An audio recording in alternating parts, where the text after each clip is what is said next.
El Trofeu Tànit, organitzat per l'Associació de Dones Navegants Tànit i el Club Nàutic de Vilanova, arribava a la seva 7a edició amb diverses novetats i amb més de 100 fèmines de totes les edats inscrites.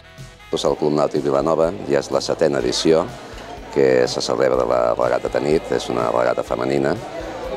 Tenim molta relació amb les organitzadores, que és Cristina Zander i la Marixó, que és component de la Federació Catalana de Vela, i estem orgullosos de tindre-les aquí.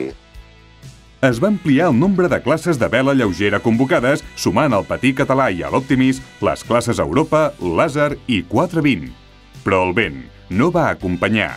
Masses nusos i massa onada posaven en perill a embarcacions i regatistes, que no van poder sortir en cap de les dues jornades de campionat. Sí van poder celebrar una prova el segon dia de competició les tripulacions de l'altra classe convocada, creuer R1. La presència d'aquesta classe era també novetat destacada del Trofeu Tànit i van respondre a la convocatòria 11 embarcacions que incloïen tripulacions mixtes, on les dones havien de suposar més del 50%. L'única prova del campionat es va celebrar amb onades de fins a 2,5 metres i vent del sud molt canviant en direcció i intensitat amb ràfegues superiors als 25 nusos. Va ser el toc esportiu que li faltava a aquesta festa de la vela femenina catalana.